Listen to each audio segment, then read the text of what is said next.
Bismillah, saya Hana Hayati akan menjelaskan tentang pengertian dan asal-usul Jabariyah. Kata Jabariyah berasal dari kata jabaro yang berarti memaksa. Dalam istilah Inggrisnya, paham ini disebut fatalis atau predestination.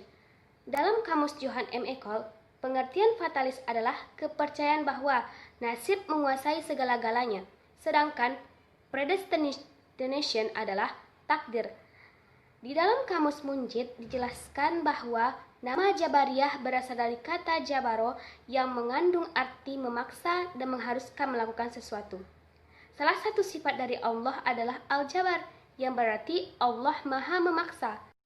Sedangkan secara istilah adalah menolak adanya perbuatan dari manusia dan menyandarkan segala perbuatan kepada Allah. Sehingga makna secara umum adalah bahwa perbuatan manusia telah ditentukan oleh qada Tuhan. Dalam konteks pemikiran kalam, istilah Jabariyah diartikan bahwa manusia makhluk yang terpaksa di hadapan Allah. Menurut Syahrastani, Jabariyah adalah paham yang menafikan perbuatan dari hamba secara hakikat dan menyerahkan semua perbuatan tersebut kepada Allah Subhanahu wa taala. Artinya, manusia tidak mempunyai andil sama sekali dalam melakukan perbuatannya, tapi Tuhanlah yang menentukan segalanya. Menurut Harun Nasution, Jabariyah adalah paham yang menyebutkan bahwa segala perbuatan manusia telah ditentukan dari semula oleh qada dan qadar Allah. Maksudnya bahwa setiap perbuatan yang dikerjakan manusia tidak berdasarkan kehendak manusia, tetapi diciptakan oleh Tuhan dengan kehendaknya. Di sini, manusia tidak memiliki kemampuan untuk melakukan. Dalam bahasa lain, bahwa manusia diartikan sebagai wayang, sedangkan Tuhan sebagai dalangnya.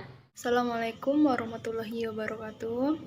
Perkenalkan, nama saya Diva Sonalisa Fitri dari kelompok 3. Saya akan mempresentasikan hasil makalah kami, yaitu paham dan aliran dalam akidah Islam. Saya sendiri akan menjelaskan sejarah aliran Jabariyah. Menurut beberapa pendapat ahli, yaitu Abu Zahra mengatakan aliran Jabariyah ini muncul pada zaman kekhalifahan Bani Umayyah dan dicetuskan oleh Ja'ad bin Dirham, lalu dikembangkan oleh Jam bin Safwan.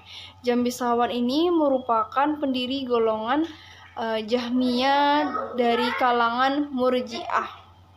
Safwan ini ikut serta dalam melawan kekuasaan Bani Umayyah, namun ia ditangkap dan dihukum mati pada tahun 131 Hijriah.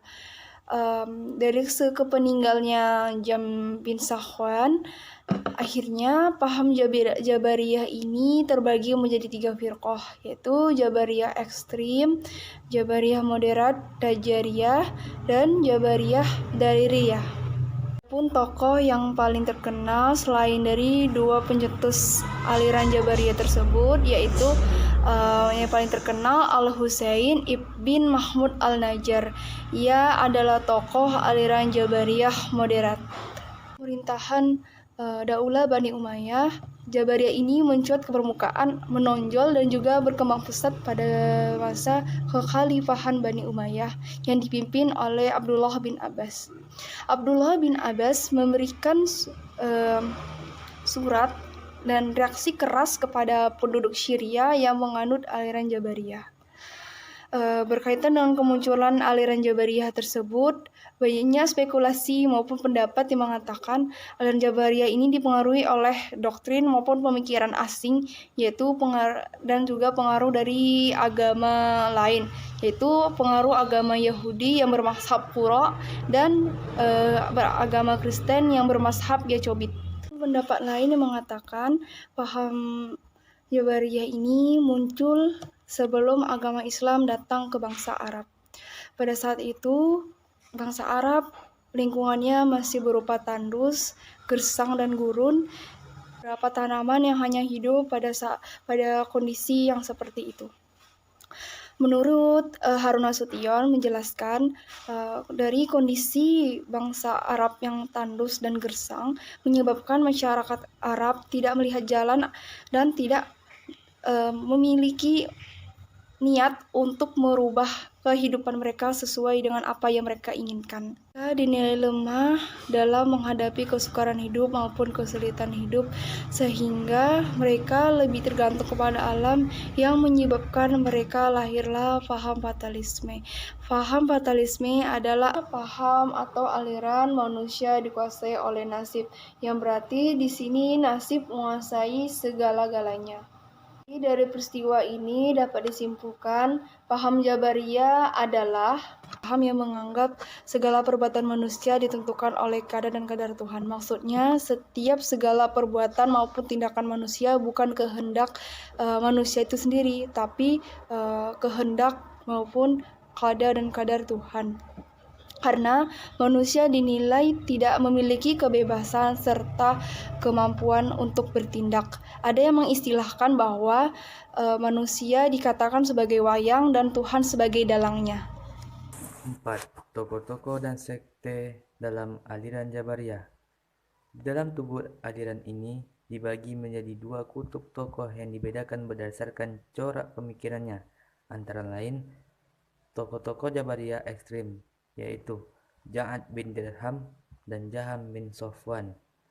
Sedangkan di kubu moderat muncul tokoh seperti An-Najjar dan Ad-Dirar. Sedangkan sekte-sekte yang berkembang di aliran ini di antara lain: A. Jabaran ekstrim. Pemikiran aliran Jabariyah ekstrim adalah segala perbuatan manusia bukan merupakan perbuatan yang timbul dari kemauannya sendiri, tetapi perbuatan yang dipaksakan atas dirinya sendiri. Misalnya, kalau seorang pencuri, perbuatan mencuri bukanlah menjadi kehendaknya sendiri, akan tetapi timbul qada dan qadar Tuhan yang menghendaki demikian. Di antara pemuka Jabariyah ekstrim adalah A. Paham Jaham bin Sofyan yang berkaitan dengan persoalan teologi adalah 1. Manusia tidak mampu untuk berbuat apa-apa, tidak mempunyai daya, tidak mempunyai kehendak sendiri, dan tidak mempunyai pilihan. 2. Surga dan neraka tidak kekal, tidak ada yang kekal selain Tuhan. 3. Iman dan makrifat, atau membenarkan dengan hati. Dalam hal ini, pendapat yang sama dengan konsep iman yang diajukan kaum Murji'ah. 4. B. Jabariyah moderat. Jabariyah moderat mengatakan bahwa Tuhan memang menciptakan perbuatan manusia, baik perbuatan jahat maupun perbuatan baik. Tetapi manusia mempunyai bagian-bagian di dalamnya. Tenaga yang diciptakan dalam diri manusia mempunyai efek untuk mewujudkan perbuatannya. Paham ini dinamakan dengan kasab atau execution. Menurut paham kasab, manusia tidaklah majbur atau dipaksa oleh Tuhan, tidak seperti wayang yang dikendalikan oleh dalang, dan tidak pula menjadi pencipta perbuatan, tetapi manusia memperoleh perbuatan yang diciptakan Tuhan. Paham Jabariyah moderat ini dikemukakan oleh An-Najjar dan Ad-Dirar. Pendapat Ad-Najjar di antara pendapat Jabariyah moderat adalah 1. Tuhan menciptakan segala perbuatan manusia, tetapi manusia mengambil peranan atau bagian dalam mewujudkan perbuatan-perbuatan itu. Assalamualaikum warahmatullahi wabarakatuh. Doktrin-doktrin aliran Jabariyah. 1. Manusia tidak mampu berbuat apa-apa, tidak mempunyai daya dan tidak mempunyai kehendak sendiri, dan tidak mempunyai pilihan. Pendapat Jaham tentang keterpaksaan ini lebih terkenal dibanding dengan pendapatnya tentang surga dan neraka. Konsep iman dalam Tuhan dan menyediakan sifat Tuhan dan melibatkan Tuhan di akhirat. Iman adalah ma'rifat atau membenarkan dalam hati. Kalam Tuhan adalah makhluk Al-Quran dan adalah makhluk yang dibuat sebagai sesuatu yang baru atau dalam kurung hadis. Adapun pahamnya tentang melihat Tuhan, Jaham berpendapat bahwa Tuhan sekali tidak mungkin dapat dilihat di akhirat kelak. Surga dan neraka tidak kekal. Tentang keberadaan surga dan neraka, setelah manusia mendapatkan balasan di dalamnya, akhirnya lenyaplah surga dan neraka dari pandangan. Ini tampaknya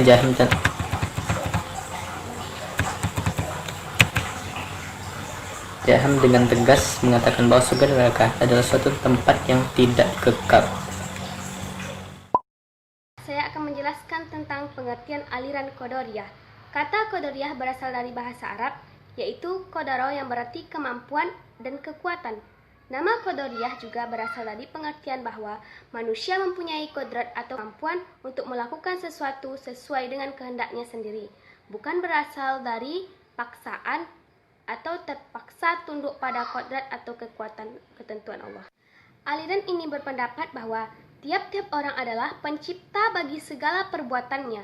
Seseorang dapat berbuat sesuatu atau meninggalkannya atas kehendaknya sendiri. Aliran ini menekankan bahwa adanya kebebasan dan kekuatan manusia dalam mewujudkan perbuatan-perbuatannya. Harun Nasution menegaskan bahwa aliran ini berasal dari pengertian bahwa manusia mempunyai kekuatan untuk melaksanakan kehendaknya. Orang-orang yang berpaham Qadariyah adalah mereka yang mengatakan bahwa manusia memiliki kebebasan berkehendak dan memiliki kemampuan dalam melakukan perbuatannya. Manusia mampu melakukan perbuatannya mencakup perbuatan baik maupun buruk. Menjelaskan sejarah aliran Qadariyah. Aliran Qadariyah ini pertama kali muncul pada tahun 70 Hijriah atau 689 Masehi. Aliran ini pertama kali dicetuskan atau dipelopori oleh Ma'bad al-Jauhani dan temannya bernama Ghailan ad-Dimashqi. Al-Jauhani ini adalah keturunan Majusi, ia berasal dari Basrah. Namun paham yang dibawa oleh Ma'bad al-Jauhani ini dinilai sesat pada masa kekhalifahan Bani Umayyah. Setelah diketahui pemerintah pada masa itu dan Ma'bad al-Jauhani dibunuh oleh Abdul Malik bin Marwan pada tahun 80 Hijriah. Kematian Ma'bad al-Jauhani, temannya yang bernama Ghailan ad-Dimashqi menyebarkan paham aliran Qadariyah ini di Damaskus. Namun, penyebaran paham ini tidak berjalan dengan lancar karena dihalangi oleh Umar bin Abdul al-Aziz. Setelah kematian Umar bin Abdul al-Aziz, Ghailan ad-Dimashqi menyebarkan paham itu. Namun, akhirnya Ghailan ad-Dimashqi mati dihukum bunuh oleh Hisham Abdul al-Malik. Melaksanakan hukuman tersebut kepada Ghailan ad-Dimashqi, mereka sempat berdebat antara Ghailan dan Auza'i yang dihadiri oleh Hisham pada waktu itu mengenai paham yang dibawa Ghailan. Menurut Ghailan ad-Dimashqi, pendapatnya, ia mengatakan bahwa manusia berkuasa atas perbuatan-perbuatannya dan manusia sendirilah yang berkuasa atas perbuatannya sendiri untuk melakukan perbuatan-perbuatan baik. Begitu pula manusia sendirilah yang memiliki kekuasaan untuk menjauhi segala perbuatan-perbuatan jahat.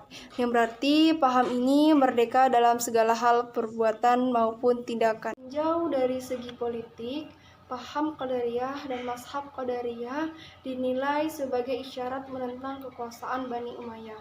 Pada masa kepemimpinan Abdul Malik bin Marwan, paham Qadariyah ini hampir dikatakan lenyap, tapi hanya untuk sementara saja karena aliran paham Qadariyah ini tertampung dalam ajaran Mu'tazilah. Saya simpulkan di sini, paham Qadariyah adalah sebuah firqah yang mengingkari ilmu Allah terhadap perbuatan-perbuatan hambanya.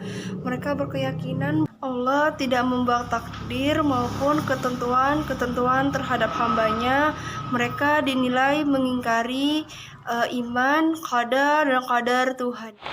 8. Pendiri aliran Qadariyah. 1. Ajaran Ma'bad al-Juhani. Perbuatan manusia diciptakan atas kehendaknya sendiri. Oleh karena itu, ia bertanggung jawab atas segala perbuatannya. Tuhan sama sekali tidak ikut berperan serta dalam perbuatan manusia. Bahkan, Tuhan tidak tahu apa yang dilakukan manusia, kecuali setelah perbuatan itu dilakukan, barulah Tuhan mengetahuinya. 2. Ajaran Ghailan ad-Dimashqi. Manusia menentukan perbuatannya dengan kemauannya dan mampu berbuat baik dan buruk tanpa campur tangan Tuhan. Iman ialah mengetahui dan mengakui Allah dan Rasul-Nya, sedangkan amal perbuatan tidak mempengaruhi iman. B. Allah tidak memiliki sifat. C. Al-Quran itu makhluk. D. Iman adalah hak semua orang, bukan dominasi Quraisy, asal cakap berpegang teguh pada Al-Quran dan Sunnah. Dari kedua pendapat tersebut, ditarik garis besar bahwa aliran Qadariyah merupakan aliran yang berpendapat bahwa manusia berkuasa atas perbuatan-perbuatannya sendiri, mulai dari perbuatan baik maupun perbuatan buruk, dan berhak mendapatkan ganjaran sesuai dengan perbuatannya tersebut. Jika berbuat baik, akan diganjar dengan surga. Jika berbuat buruk, akan diganjar dengan neraka. Pemahaman Qadariyah ini sangat bertolak belakang dengan konsep takdir yang umum dipahami oleh bangsa Arab. Pada waktu itu, dalam perbuatan-perbuatan manusia ditentukan oleh Allah sebelumnya kepada dirinya. Sedangkan menurut Qadariyah, takdir adalah ketentuan yang diciptakan oleh Allah bagi alam semesta dan seluruh isinya sejak awal yang di dalam istilah Al-Quran. Doktrin aliran Qadariyah. Dalam kitab Al-Milalah wa An-Nihal, pembahasan masalah Qadariyah disatukan dengan pembahasan tentang doktrin Mu'tazilah, sehingga perbedaan antara kedua aliran ini kurang begitu jelas. Ahmad Amin juga menjelaskan bahwa doktrin qadar lebih luas dikupas oleh kalangan Mu'tazilah, sebab paham ini juga menjadi salah satu doktrin Mu'tazilah. Akibatnya, orang menamakan Qadariyah dengan Mu'tazilah, karena kedua aliran ini sama-sama percaya bahwa manusia mempunyai kemampuan untuk mewujudkan tindakan apapun tanpa campur tangan Tuhan.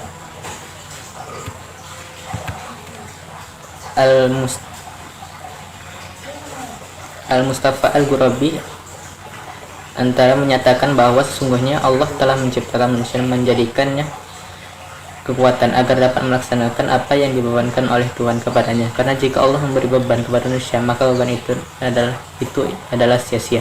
Sedangkan kesia-siaan itu bagi Allah adalah sesuatu yang tidak boleh terjadi. Pemahaman yang memiliki Qadariyah ditujukan kepada kodrat yang dimiliki manusia. Namun terdapat perbedaan antara kodrat yang manusia dengan kodrat Tuhan. Kodrat Tuhan bersifat abadi, kekal, berada pada zat Allah, tunggal, tidak berbilang. Sedangkan kodrat manusia adalah sementara, berproses, bertambah dan berkurang, dapat hilang. Saya akan menjelaskan tentang pengertian aliran Mu'tazilah. Secara harfiah, Mu'tazilah berasal dari kata i'tazalah yang berarti terpisah atau memisahkan diri, yang juga mempunyai arti menjauh dan menjauhkan diri, atau juga mengasingkan diri. Mu'tazilah adalah salah satu aliran teologi dalam Islam yang dapat dikelompokkan sebagai kaum rasionalis Islam. Sedangkan arti teologi ini sendiri adalah ilmu pengetahuan yang berkaitan dengan Tuhan. Mu'tazilah dikenal sebagai aliran rasional Islam. Hal ini dikarenakan Mu'tazilah banyak menggunakan akal dalam pembahasan teologinya.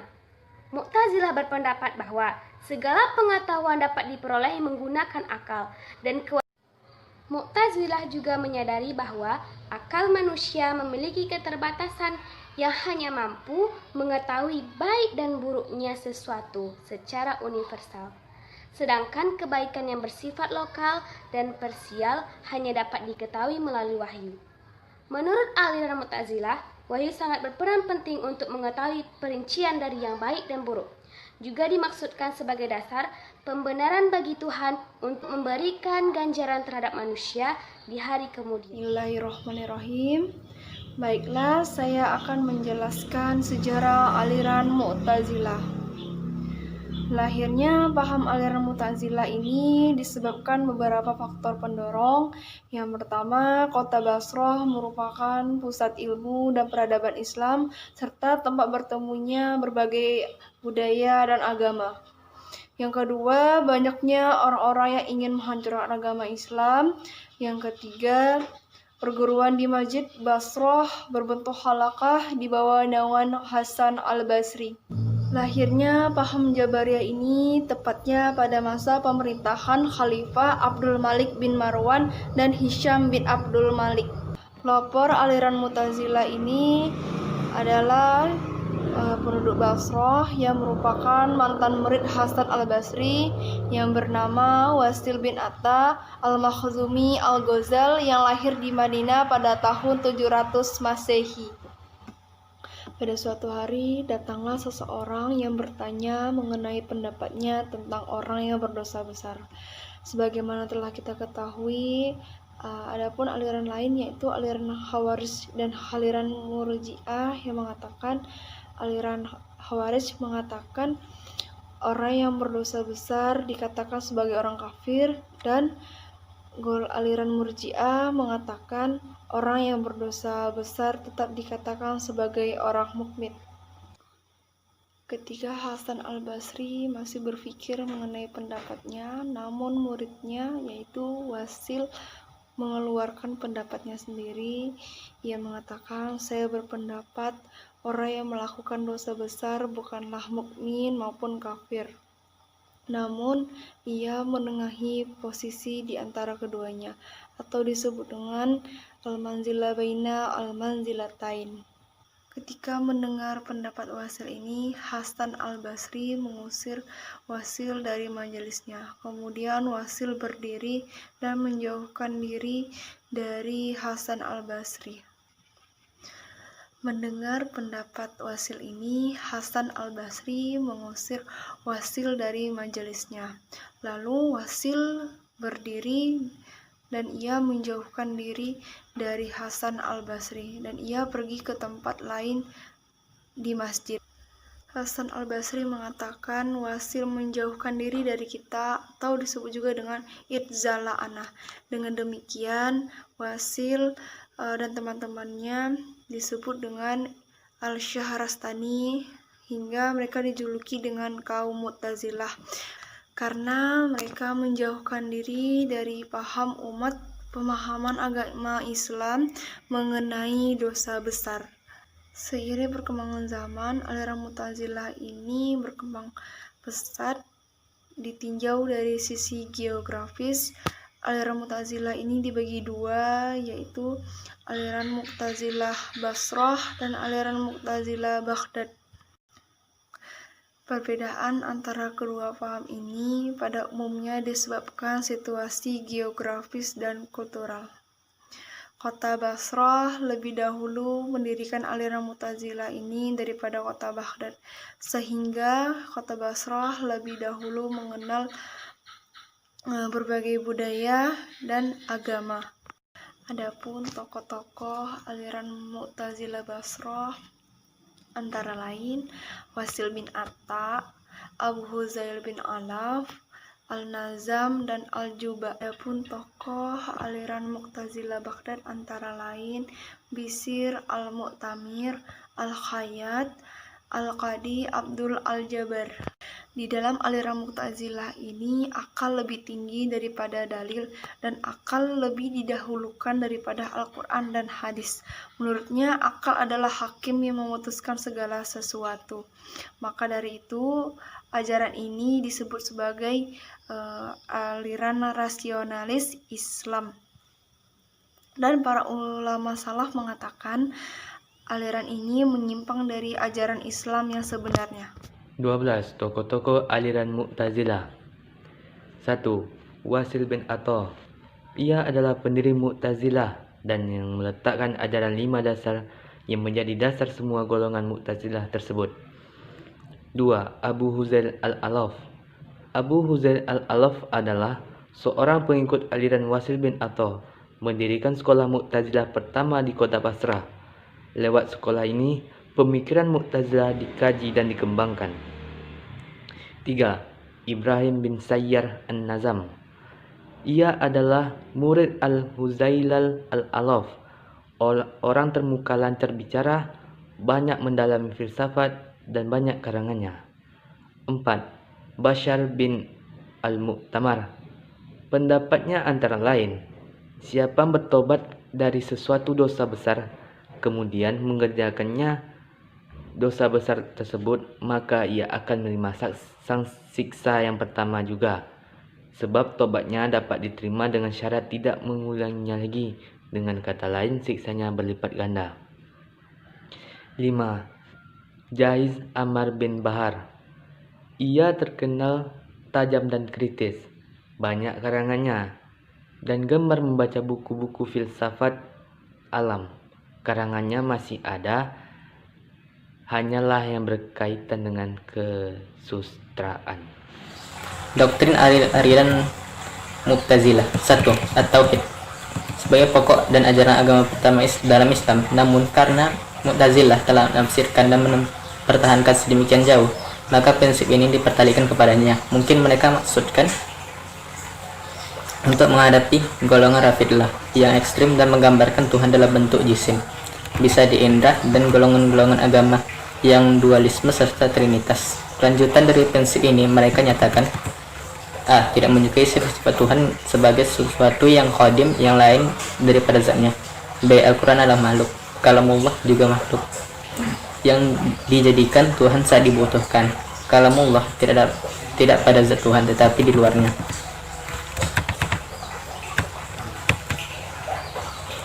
Tuhan tidak dapat dilihat dengan mata kepala di akhirat.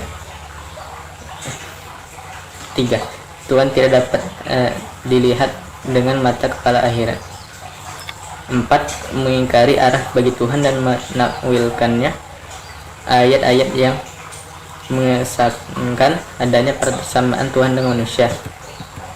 Kedua, keadilan. Semua orang Muslim dan golongan yang percaya terhadap keadilan Tuhan, tetapi karena Mu'tazilah memperdalam arti keadilan dan menentukan batas-batasnya, sehingga menimbulkan permasalahan bagi Mu'tazilah. Keadilan Tuhan adalah meletakkan pertanggungjawaban manusia atas segala perbuatannya. Ketiga, janji dan ancaman.